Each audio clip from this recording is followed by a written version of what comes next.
everyone? Welcome back to 996 The Howl. And what a game. What a 2 points, a 2 game point streak. Incredible game at home in Arizona against the Blue Jackets. A great game against St. Louis. Didn't think it was their best game, even though they did win. I managed to watch that game. I was on vacation. I missed the Chicago game and Nashville Predators game.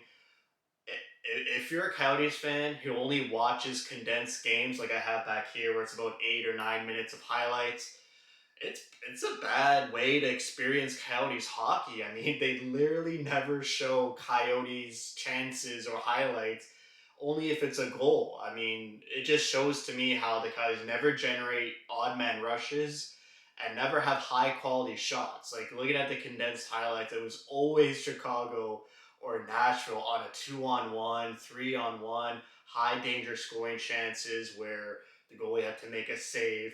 But from a Coyotes perspective, it was just a miserable straight 9 minutes. Managed to catch the St. Louis game, and my boy Barrett Hayden scores 2 goals.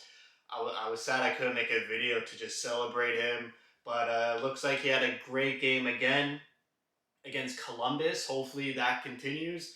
I feel like maybe Tyson and Matt were hyping him up a bit too much. Relax. He only got 2 goals.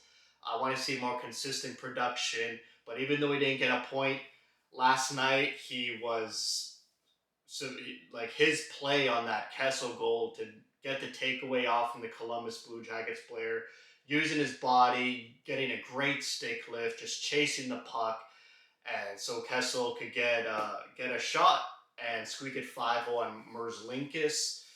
Is that how you pronounce it? And an unnecessary goal for Kessel. But yeah, a couple great games. I feel like the Blue Jackets game was one of their best games. Maybe tied with the Seattle game just because, that was their first win. But Scott Wedgwood is getting some playtime, more playtime than Vimelka as of recently. Again, I feel like a lot of people are hyping up Scott Wedgwood. Just I know the dam is going to break sooner or later. It almost broke in this Columbus Blue Jackets game, but people have to remember he's a waiver pickup. Don't expect the world out of him. This isn't another Kemper or Ranta. We need is serviceable goaltending. He's good. He's not great or amazing. It's good that he's playing well, but we can't rely on Wedgwood. The defense needs to be a bit better. They need to limit odd man rushes, which they did in the Columbus game a bit. St. Louis, both their goals were 2-on-1s. The Chicago and Nashville games were just two on like odd man rushes galore. But let's get into it. The reason why I thought this was a great game was because they looked fast, they looked threatening, they were so offensively powered and hungry and getting a lot of shots on net. Good quality chances too. They were making some plays. Capobianco had a couple great passes to Keller and Kessel. Nice saucer passes. Keller missed his opportunity, but Kessel got a great chance off that saucer pass from like across the ice too. Capobianco has 3 points in 3 games. I'm liking his play. It's another offensive D-man. Now you have Chikrin, Gostisbehere, and Capobianco. Chikrin's starting to heat up. He got his first goal against Nashville, and then another goal against Columbus to tie it up late to send it to overtime. And it's good. In the press conferences, a lot of players say things, but they don't actually do it. But after that, I think Chicago or Nashville game, Chikrin was like, I need to shoot more and stop looking for the pass. And he's literally just shooting every time he touches the puck. He's just shooting the puck. So it's great to see, a player admit his fault and then immediately rectify it and stay true to his word. I'd love to see that by a player. I'm liking these lines. Unfortunately, Yaskin is out for the season along with Connor Timmins. I think I mentioned that before. Schmaltz is still week to week.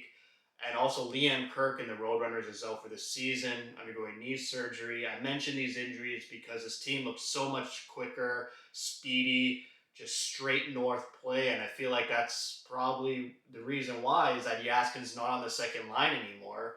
I don't know why he was on the second line for so long. He was so slow, and that second line, we needed a good second line that was speedy and looking for offense. And the fact that they brought Hayden down to the second line, paired with Kessel and Galchenyuk, I'm loving that second line. Sure, Galchenyuk and Kessel aren't amazing, complete NHL players or near the tail end of their careers, but you give Galchenyuk or Kessel any time and space, they're going to score. They have elite level shots. Their defense is poor. Their competitiveness is poor. They're not consistent night in, night out, but they can still shoot the puck at an elite level.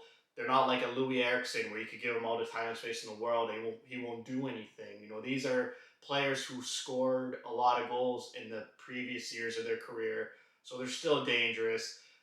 Galchenyuk is looking good. It's totally unbelievable that Galchenyuk is back on the team.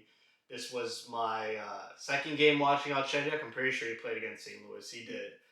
And he looks the same as he did when he was here. A great shootout goal. He had a lot of shootout goals in his previous tenure with Arizona. And I'm just really happy to see Galchenyuk and Kessel play for the Coyotes. That's pretty unbelievable how they were traded for each other and then end up on the same team. And it adds adds more threat to their offense.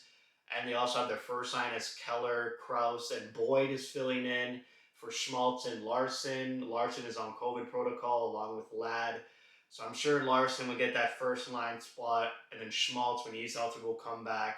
So you'd have Schmaltz, Hayden, Larson, and Beagle like down the middle. If Hayden is consistent with how he's played the past two games, then that's some good center depth. That's a good top six. Not playoff worthy, but palatable, entertaining games, which is what the Coyotes need. They could lose all the games of the season if they play like they did against the Blue Jackets, and that would be a success. I don't expect them to win all the time. I expect to win at least once or every other week, not once a month. So hopefully these two games give them some confidence and they can get on this horse. Ryan Dezingel's back and he scored a huge goal to give the Coyotes a lead. Another offensive guy with speed, which this team was missing. They had too many slow guys like O'Brien. Not to hate on Fisher, but he's a bit slow. Erickson, Roussel, Yaskin. Just there was too many like heavy big guys that didn't play with speed, and it showed. This team had no offense through the first like 15 games of the season. Now all of a sudden they look fast and they're playing their systems well. So hopefully it continues. Like I said, when Schmaltz comes back, it could be a lot of entertaining hockey. And the fans who were there last night got treated to an amazing hockey game. And hopefully it spreads the word around, the valley that they're still entertaining games. Even though they lose, you're getting your dollar's worth. And it's great hockey, great entertainment. So you should show up because they're starting to play some entertaining hockey.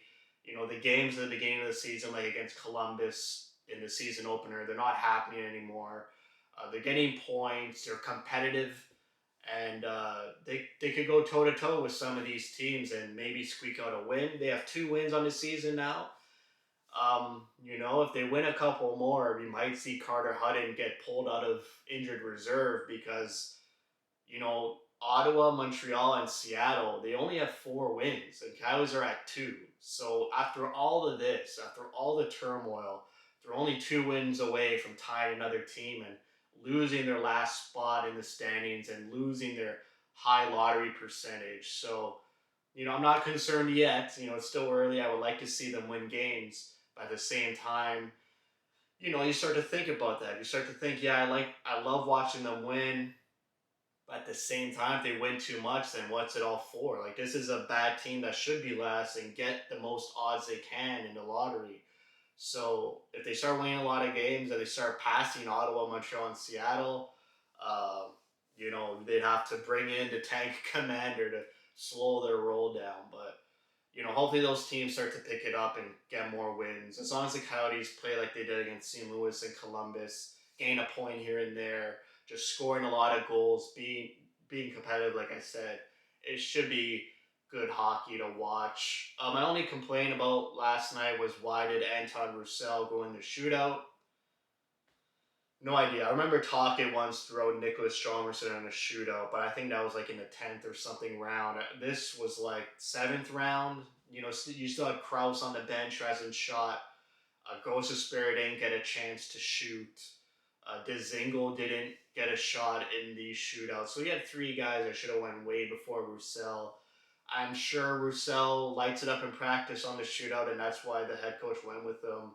But yeah, just not down for that pick in this shootout. I like how Tourney is keeping all the Vancouver players on the fourth line, the Erickson, Beagle, and Roussel.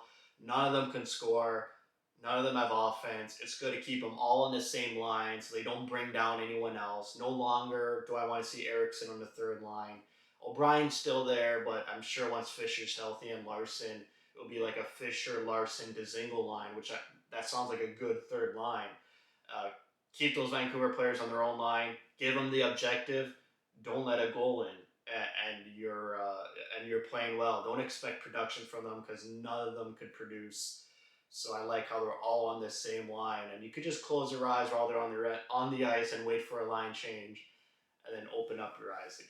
So that's it for me. They got a huge game against Detroit at home Saturday night. Hopefully they come out with energy. I want to see this team come out with energy again, play with some more swagger and confidence, make some nice hockey plays. Maybe they get a win. Detroit just got rocked by Vegas. Detroit's, they're teetering between, they're a 500 team or a below 500 team. So we'll see what kind of game. It's a team that the Cowboys are looking to build as an organization to and compare themselves to. So we'll see how far along Detroit is. I haven't seen Detroit play in a very long time. So excited to see how they play and where they're at in their rebuild. So that's it for me. Thank you for watching. If you like what you see, spread the word. And as always, thank you for your support.